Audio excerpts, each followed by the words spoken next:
started along the crest of the Appalachians through parts of western Virginia and West Virginia, getting into western Maryland, and some light snow now moving across Pennsylvania as well. Also worth noting, Philadelphia, New York City, those cities have gone close to 2 years without an inch of snow on the ground.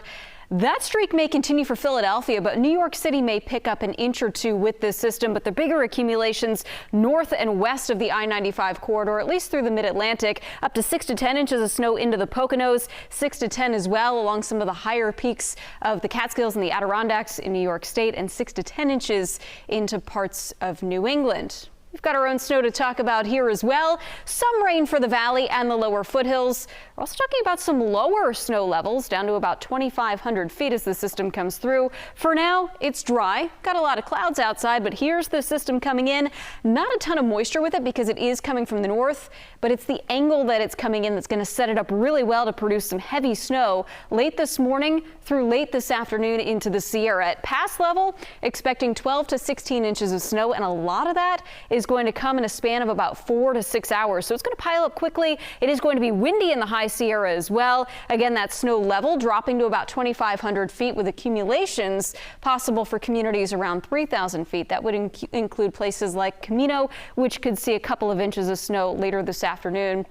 And that could create some slippery conditions later this evening. As far as the rain goes in the valley, yeah, it is going to rain for part of the day today, right around midday, but we're not expecting big accumulations with that rainfall, maybe up to 1/4 of an inch. So the roads will be wet for a brief period of time, but we're not expecting big issues there. And wind in the valley will be noticeable, but it's not going to be an issue with gusts up to 25 miles per hour. That breeze coming up out of the south.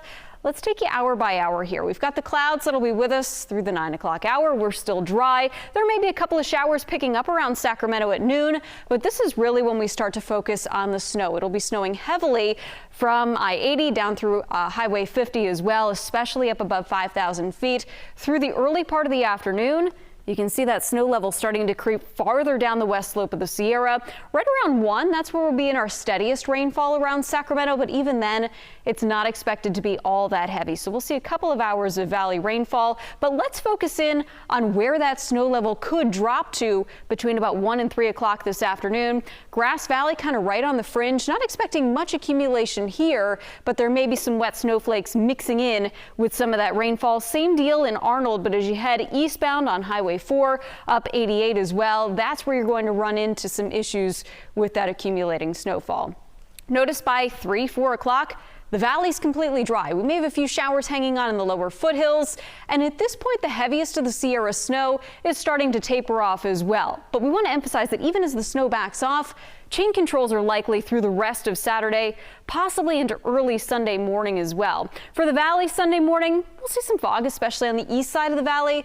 That should last until about 10 a.m. and then we'll see some improvements as we go through later Sunday morning. It's also going to be a very chilly start to Sunday with temperatures in the mid-30s around Sacramento, areas in the foothills mid to upper 30s, and in the high Sierra we're talking about single digits. So once that snow falls, it's going to stick around. Leticia, that's what the ski resorts want to hear. Today is not the good ski day, right? We've got the snow, we've got the wind. Tomorrow should be a really nice powder day if people want to get up there. Today is not a safe day to travel, for sure. All right, thank you so much, Heather. Up next, an animal rescue.